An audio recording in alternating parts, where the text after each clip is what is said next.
All right, perfect. Well, thanks for everyone joining us today here for training for Penn Valley Pump. Not sure if you guys have ever dealt with these pumps before within your operations chain or maintenance. I'd have to see one. Okay. Yeah, we'll go outside and take a look-see, but a little background about the company. It's all 100% here, so we have spares on the shelves, even everything down to our castings. We're all U.S. produced and manufactured. We do have a rebuild and exchange program, though you guys won't get into that for quite some time, probably 15 to 20 years if you want. They'll actually send you a fully refurbished pump, and all you got to do is swap it and send them the other one that you've been using for at least that long, if not longer. Would we order in advance? It would come and then we'd send you the one we pull out back to you? Yep. Kind of like, like a core on a battery exchange or. So this technology is based on a free disc. You might have seen a diaphragm pump where like the rubber's pinched all the way around the side, right? And it stretches and expands and comes back down. This actually internally, it looks exactly like a lifter and valve setup in a motor. You got rods that connect to two discs, and they literally just tap on the surface. So there's no rubbing components in there. There's no wear components. It literally just taps. So even if the pump runs dry, it's not going to hurt it. Needless to say, you don't want to leave it running for a whole week dry, but it's not going to be like any other pump in that regard. So, yep, basically everything I said. It eliminates the wear associated with the pump, and the benefits for minimal wear are longer pump life and not replacing parts all the time. So that's the inside of the pump, and you can see on the top you have the drive shaft, which in a car, like a drive shaft, except this is upside down. And then you have the connecting rods. I wonder if I can, yeah. You guys barely see that cursor up there. So here are the connecting rods, and they go down all the way here to the disc. So this is your disc inside. And your seal is the whole perimeter, and that's just what the disc is tapping up and down on. And as that first disc lifts up, that foot valve in there, what they call a clack valve right here, it opens, and as it comes back down, that clack valve shuts, and then the only direction for it to go is to the second disc, and then it just repeats and pushes that amount of water forward. So there's a lot of information on here and in this presentation, obviously, so we can definitely get you guys a copy of this if anyone wants it for future training, and we're taping it here too. So on the front here you have this is the suction, so they call it the swan neck. And a really nice thing about this pump is how maintenance friendly it is, and we'll get to that when we get outside so you can get a better visual of it. But there's some bolts here on the perimeter, and this is actually, you take this pump down in two stages. It's up on a stand, and all you do is disconnect the bolts from the swan neck here and here, and then around the perimeter there's several more bolts, and this whole bottom half swings down because it's up on that stand. So there's not a lot of physical work. You're just untaking some bolts, it drops down, and this little plunger here, it just spins off. And you can, if that ever gets inverted, and that's only going to be in a situation where there's something obstructing the line, or potentially the valve is closed and the pressure gets too high. But that's why we have safeties on here that shut the pump off automatically if that happens. We'll see if we got anything else in here. Yeah, this just talks about the principle of operation, and the disc perform the duty of both the diaphragm and the valve, providing a double-acting, non-clogging pumping action. Through an arrangement of connecting rods and a camshaft, a reciprocating action of the discs is created, forming a large cavity between the discs. The cavity is filled and exhausted in a continuous flow. And that gives you an illustration of what I was talking about. So on the right's the suction disc, and that lifts off the seat, creating vacuum. And then the flow is induced and fills the cavity between the discs. And then the reciprocating action causes suction seat disc to create the seal, and the downward motion of the discharge disc on the left forces the discharge. So this is a lot of the applications that we see this pump in. You guys are on the obviously the scum pump side of this, but we do a lot of other pumping with this type of pump. It's just a slide about some general performance. Like I said, I think the biggest thing we can do is dewatering equipment. So 1,400 gallons a minute we can supply. Part of the really unique feature about this pump is if you have like pumps like rotary lobe or something with really closed tolerances, those pumps can jam up with debris if you don't have really good screening, or if you get something in there. I mean, I'm sure we all seen some crazy stuff in a wastewater treatment plant that comes downstream and you're like, how did this get here? So this pump can handle up to 2-inch spherical solids without any severe detonation or problems happening to the pump. It'll actually pass it. We had What happens if those big solids get caught underneath your diaphragm? Do you lose your vacuum? You can lose the vacuum. You probably notice a decrease in flow at that point, because it wouldn't be sealing around that disc. Chances are, though, it'll probably pass it. I mean, because it's going to be hammering down on whatever's in there, unless it's really solid, like, I don't know, like a 2-inch rock or something. Well, that shouldn't get past the screen. Yeah. But what I was thinking is more a bunch of sand, because we do have times when we get a lot of grit. Mm-hmm. Now, what is this pump? Where is this pump at? It's coming out of the scum trough. It's on the scum trough on the Is it- clarifier. Yeah, you won't. Is it above, is it pulling up, or is it? No, it's gravity fed. Okay, so Yep. it should be loaded, Yeah, yeah. even if it's thick scum. Yeah, so- Because Right. those screens should take out all the little Yeah, and tampon inserts. this is You gotta gonna get be, this it, is gonna be you gotta- floatable, so. Mhm. Yeah, this is gonna be greasy, thick.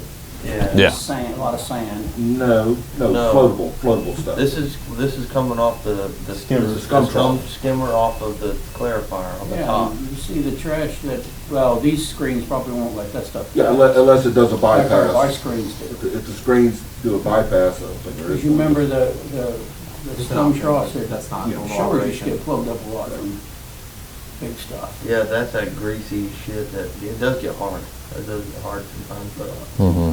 Okay, cool. Yeah, we wouldn't have any problem with fog or sand or anything like that. So this is part of the good stuff here. The let's see, yeah, 5 wetted components. The pump self-priming. You guys won't have to worry about that because it's on flooded suction. Self-valving. Runs dry without damage. No fall off and flow as the pump wears. So unique seal design. So we can eliminate the packing and mechanical seals, and there's no seal water required. Leak-free operation and a clean installation. So I don't know if you guys have ever dealt with the scum pits and stuff and the pots and things like that. With this design, it's completely eliminated, and a lot of people are liking this design because those pits, they don't collect all the scum anymore, so you don't get odors and things of that nature. It's just right down from the scum box and through the piping and out. So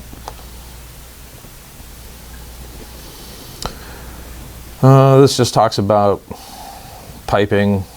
You guys have plenty of support out there. I've seen that. That we can go past. So pulsation dampeners, those would be on the front and the back of the pipe. They're just filled with a slight charge of air to keep like any kind of pulsation from happening. And then the suction vacuum switch and the discharge pressure switch. So on your pumps out there, we only have a discharge pressure switch because they're just run stop. Some of these on like belt presses, they're used for, you know, flows of varying degrees depending on what they're doing. So they're monitoring a lot more things on there. So that's the pulsation dampener. You guys will see that outside. On the top here, that's the pressure safety switch, the discharge pressure safety switch. So we got that set to 30 pounds. If you get past, I think it's 60 pounds, then the disc will invert. So you're taking, you know, that disc that's domed down a little bit and it just flips it up like a suction cup, you know, would flip up. And that's when the disc would be damaged. At that point, again, you'll see a reduce in flow, but the pump won't necessarily stop pumping. It'll just pump less. So the pulsation dampeners anyway, they reduce vibration in the piping, especially on long suction. Used on discharge, discharge pipe exceeds 50 feet. I don't know if we're near that. We're not close to that, I don't believe, out there.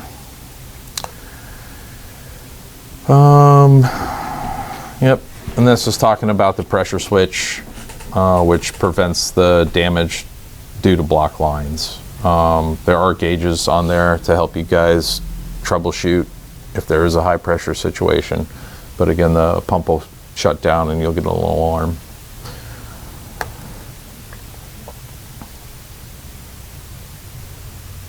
So that's a pressure switch assembly. Your readout gauge is on the front of where the pressure is on the discharge side. They are adjustable switches, so if you guys don't want it at 30, if you want it at 40, you could go up that high. I would say just they're factory set at 30. That's halfway to something bad's going to happen, so that's a good spot to leave them.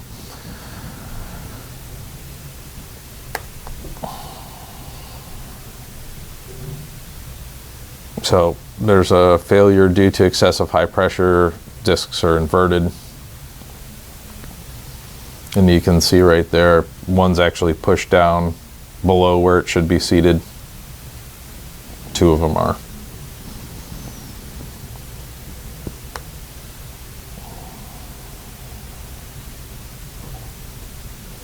So here's the startup procedure, new insulation. That's what we've been working on here. So you guys won't have to worry about that, but yeah, all the guards are on, everything's rotating fine. And all the data so far matches the build sheet. This is more startup procedure.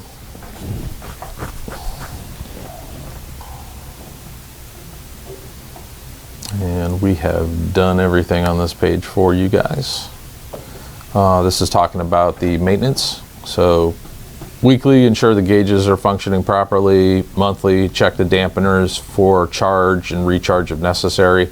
So that just means that there's a little air pressure. Make sure there's a little air pressure in those dampeners. And you can actually put a quick connect PSI gauge on the top and just open them and check that there's a few pounds in them. Quarterly, it says check the belt tension, and we can look at where that is outside. Semi-annually, inspect the trunnion surfaces for wear, check the bolts for tightness, and never have to check the bearings. They're sealed for life, so no lubrications required. This goes over troubleshooting, will not prime or slow prime, low pump capacity, pump draws excessive horsepower, excessive noise or vibration, poor elastomer life, poor drive or bearing life, or no flow. Safety, always lock out, tag out, wear gloves and proper clothing, wear safety glasses, never operate the pump with guards and covers removed, never operate against a closed valve or plugged line. So on the pump disassembly, they just say flush with water, lock out, tag out electrical, closed valve, suction and discharge, relieve pressure by removing drain plugs, and verify pressure has been properly relieved, and you guys can do that with the gauges that are actually located on the pump. So this goes into the pump disassembly, and if we don't have a actual video in here, I'll just go over that with you guys on site so you can see exactly what these components are and how to take it down. It's really not complicated at all. So the removal of the components is started with the swan neck and the suction housing. So that goes bottom to top. Then remove the bolts starting at the hinged end of the housing, and then remove the discs. Typical right hand thread. And they're saying it'll take 2 people. So use newspaper, is that to get a grip on it? Yeah, you can use newspaper or something. I mean, if you had like gloves on, I'm sure you could get a good grip. When you take the discs off, they really shouldn't be hard. It's just reverse hand thread, and then when you put them back on, you just spin them down and then just give it a little tweak. There's no like Newton meters or foot pounds or anything to put those discs on. Are the discs about that big? I think you guys have yeah, they're, you got a spare in there? Yeah, they're probably dinner plate size. They're not very big. Might be a pound or 2.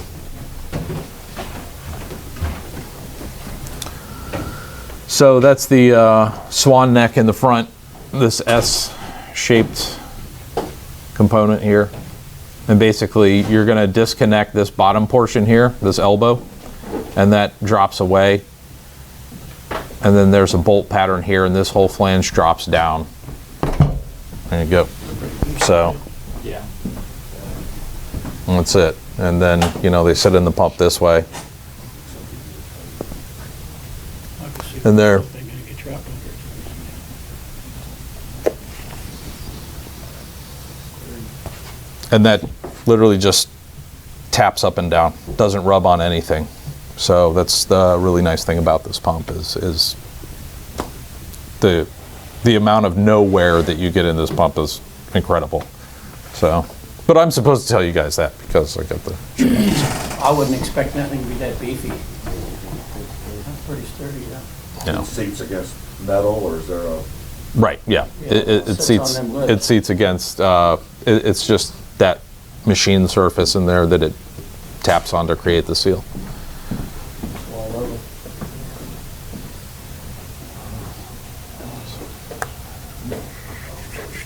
Yep. There you go. Oh, that's So pretty simple. that's what it looks like, and that's why it's on that stand outside. You guys will see that. It's on a stainless steel caged frame, and it sits on that frame like it does in this picture right here. Is that kind of like hinged on one end where? It is hinged, yeah. So it's got a hinge pin in there. So when you take the bolts off this neck, then you would take the bolts away from the perimeter right here where it breaks. Is there a And then it ring or just- something that seals that case? Right, there's just a gasket. Gasket. Yep. And that's replaceable because it's a paper gasket. It's not neoprene or anything like that. So we found the paper gasket actually is the best thing. Now your flapper, I forget what you call that thing down there, the flapper. Oh yeah, the foot valve. Foot, yeah. Mm-hmm. Does that go into the neck or into the piece that drops down? That is on the. You can see it right here. There's a little cutout for the hinge flap right there. So. Oh, there it is. Yep. So that's the foot valve. And I mean, this is basically just, whenever the pump draws, this opens, and when that first one comes down, shuts again, and the flow goes forward. So that's, it's, I don't want to, it's not called a check valve. They call it a foot valve. That's just the nomenclature that Penn Valley has, but, you know, obviously it is sort of a check. Yeah. So, but on this slide, they show how that first stage comes away, and then you have access to this suction disc here, and that just spins off. As you can see, it's just threaded. So, yeah, the maintenance on this is ridiculously You easy. can get to the back disc too. Yeah, yeah. So after that first one comes down, it says, so suction disc removal, after removal of suction housing, easy access given clearance under frame. And then you have the second stage, which is just, again, a couple more bolts. And the second stage is also hinged, so that'll drop down. And if you really want it all out of the way, both of those hinges are just a pin. So you can pull the pin out and you can remove that completely. And then you'll have access to this second disc. So Aluminum or is it cast? these towers here are aluminum, but the housing is cast. Yeah, yeah. So removal of the intermediate housing for access to suction trunnion, which is this guy here. That's the trunnion. So that's the seal between the top half and your discs. And the discharge disc. Housing is hinged to discharge housing, allowing for easy removal. Now, is that trunnion, is that made out of rubber too? Yeah, that's neoprene, I believe. Should that be replaced when you change the disc? No, doesn't need to be. I mean, unless it's leaking somehow, but you would notice that in the top. It would come out it through would, the shaft? Yeah, you'd see some dispersion through the top, through those two, through the two towers right here, and you'll get to see that a little bit easier outside. So, and then removal of discharge disc after removal of intermediate housing.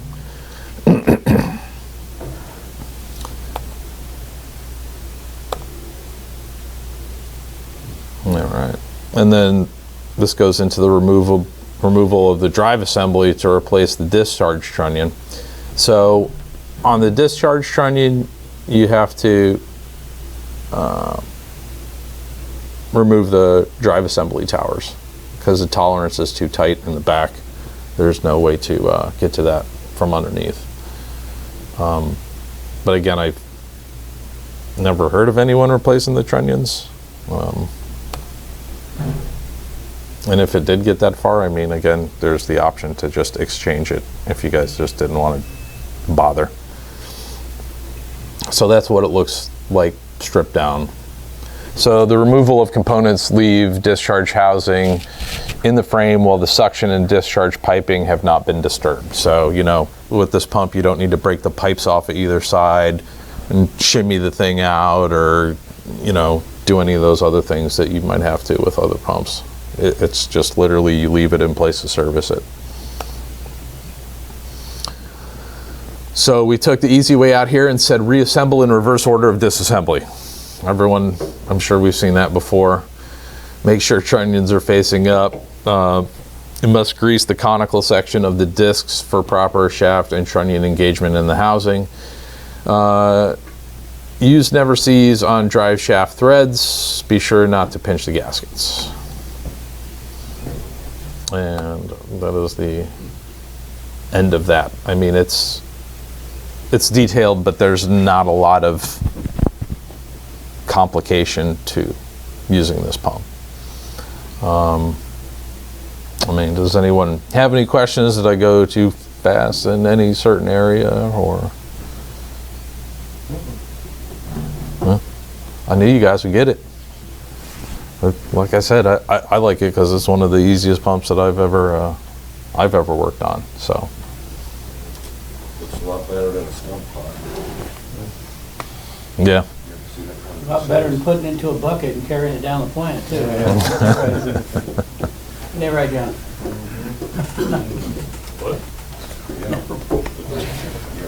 Huh? carrying your scum down So in a bucket. We know who did that job. Oh man, how long did that take you to carry all that scum out? Oh, no? Never done it? You never used scum. Never done it. Oh, well, you won't have to here either.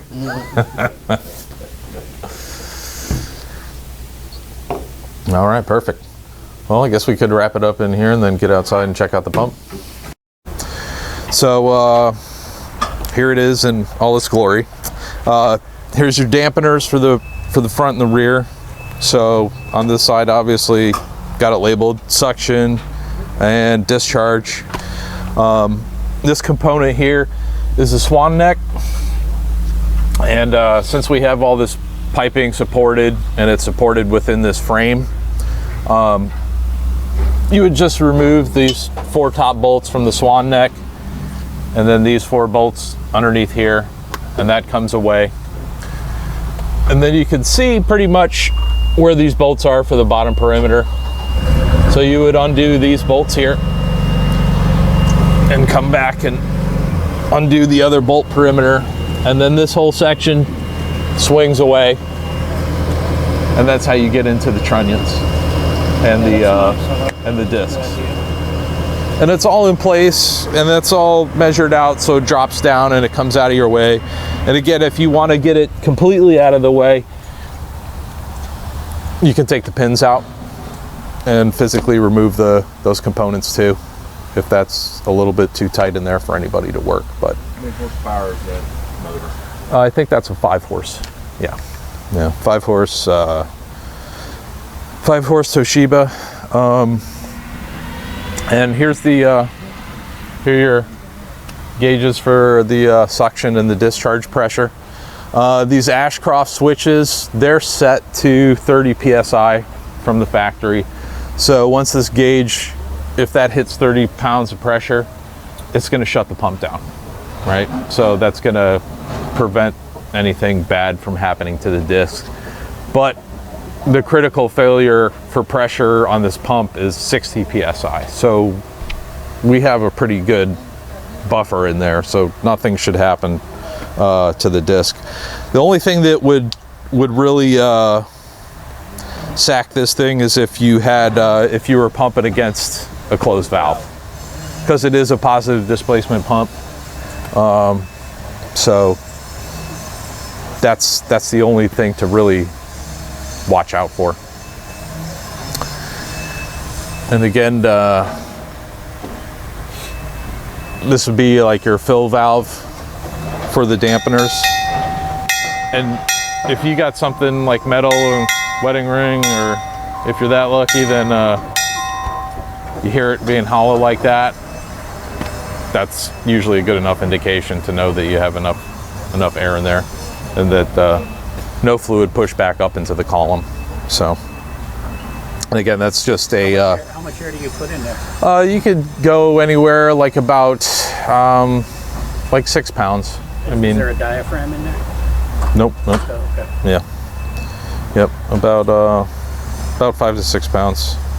That's what I've done before. So,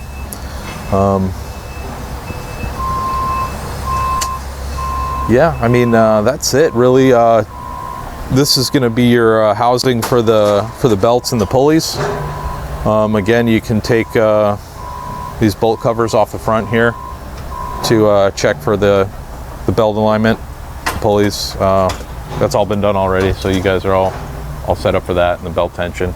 All that looks good. Went over the startup yesterday. Everything's tight. Today I'm just going to be dialing in the pressure and double checking that those sensors are good for the disconnect, for the discharge pressure. And I mean, that's really about it in a nutshell. You know, you don't have to grease the pump. There's no servicing like that, so I'm sure a lot of you will be disappointed that you don't have to run around with the grease gun and hit this thing a couple times a month. Motor isn't greasable. Nope.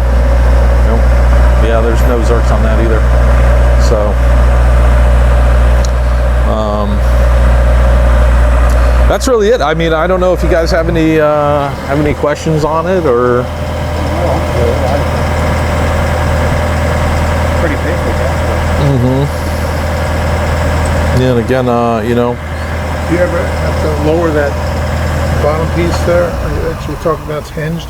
Mhm. How heavy is that? I mean, do you have to lash that back somehow, or will you be able to hold it? No, you'll be able to It's lower it bad. by hand. Some of the stuff Yeah, yeah. is pretty stout. So. Yeah, it is. I mean, it is cast. It does have some weight to it. So, I mean, if you feel comfortable, you could have a guy on the other side to help you. Maybe the first time, just to get a feel for it. Right. But I think, yeah, one person is able to do it. Because, like I said, it doesn't just fall. It just swings down. Yeah. Does it go to completely to the ground, or is it just hanging? Yeah. It'll come all the way down, and it'll either touch the pad or the back of the cage there. Which you know, at that point, it's not good for the paint job, but it's still going to be pretty robust. It won't hurt anything. And that's the nice thing too about this is that's really a big complaint for people, right? When they got to break pipes to get the pump out to service it. That's what everyone likes. Obstruction. Yeah, that's what everyone likes about this. If you ever have to service it, you don't deal with any of that headache. You know. What was that piece we said? That was a piece of plastic or something. It's over here too. That was in one of the raspberries. Yeah. Did that ever wind up in something like this? It's off the bottom. Yeah, no, I wouldn't make it really, not something hard. As long as it's not over 2 inches. But at this point in time, there shouldn't be nothing that big in here.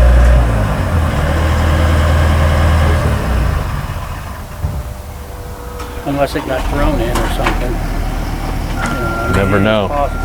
Yeah. We found